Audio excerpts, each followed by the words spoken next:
Good afternoon. So it's not good morning anymore.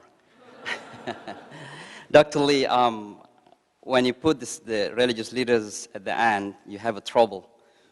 Because we religious leaders love to speak and to talk. Wonderful keynote speeches. Religious leaders, I don't know if anything else left besides to thank you all for this opportunity and honor to be here with you today. The last words that you deliver is so beautiful, so lovely. I came to this country not long time ago from Indonesia. Born in Indonesia, studied in Pakistan, then went to Saudi Arabia. Luckily landed in this country towards the end of '95. I got a home, I rented a home in Astoria, next to my Irish Catholic neighbor. Before I came to this country, I didn't know who the Jews are. In Indonesia, we have relatively Christian communities, but unfortunately, it's really difficult to open our doors to our neighbors.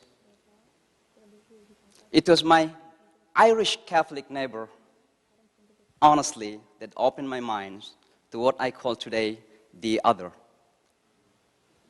And I honestly said this everywhere just 2 weeks ago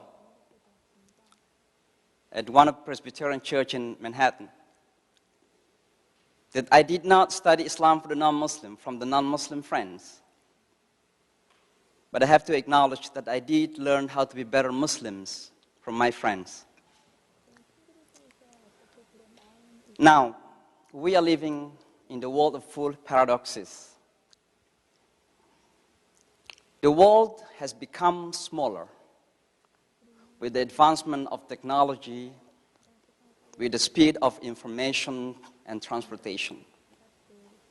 Yet, exactly the opposite happens. That suspicions, mistrust grows among and between people.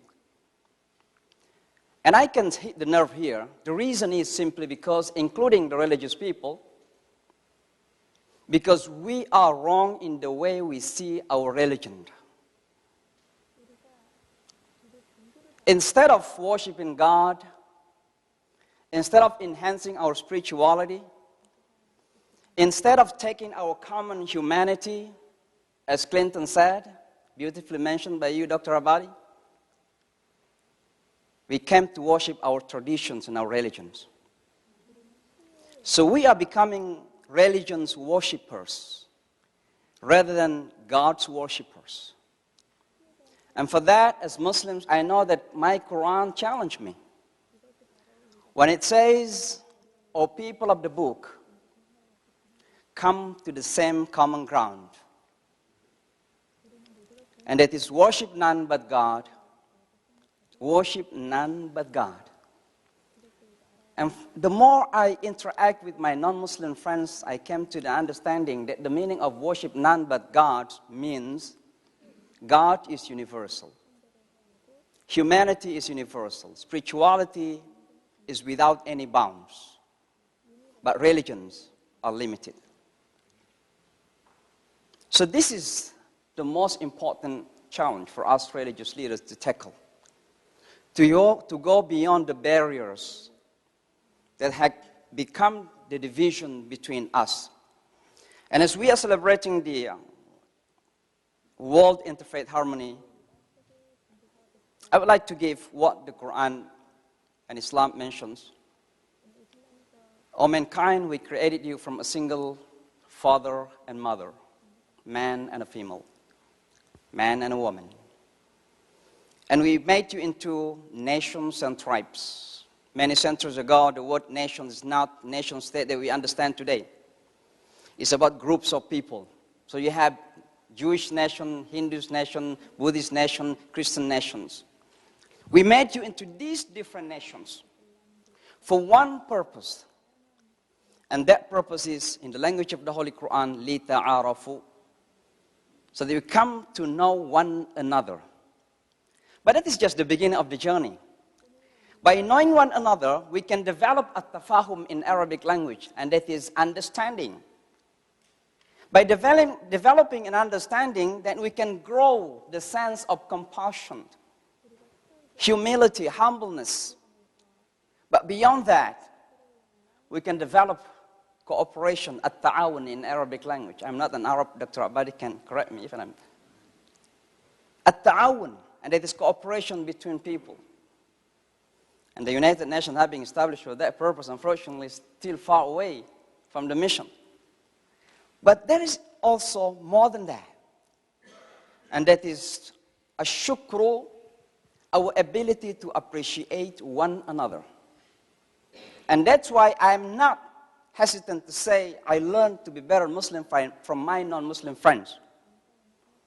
They taught me how to be humble. They taught me how to be open-minded. They taught me how to be friendly. They taught me, as Jesus said, love your neighbors. That's my non-Muslims taught me. That is an appreciation. But even more than that, we need to develop what is called in Arabic language al-ithar. And that is standing for others. And I thank you, American people, on my behalf as Muslims community, that we are facing tremendous challenges these days because of, I don't have to blame others, because of some ignorant Muslims around the world. They really corrupted our own real face as Muslims. But American people are standing to our side, and we know that. And that is what I call standing for the right of others. Anti-Semitism is equally high as Islamophobia. And for the last 5 years, I've been working with many rabbis in the city to fight against anti-Semitism within our communities. I'm currently writing a book with Rabbi Mark Schneier called Sons of Abraham to tackle some challenges in our faith traditions. So let me end with this, that we are optimistic. Despite of the challenges we are facing, if we just understand what does it mean to be religious people, we are optimistic. And I think in these coming days, I think have been expressed by some, that the only way to have sustainable peace in this world is by starting from our own selves. And that peace in our own self is coming back to our universal spirituality. That's what religion is all about, universal spirituality. So thank you so much for this opportunity. I would like to end with this prayer in Arabic. Allahumma anta as-salam wa minka as-salam wa ilayka ya'udu as-salam. فحينا ربنا بالسلام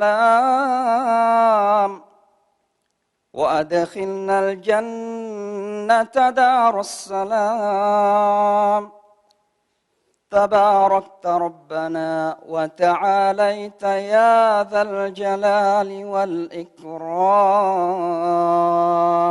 Thank you. Assalamu alaikum.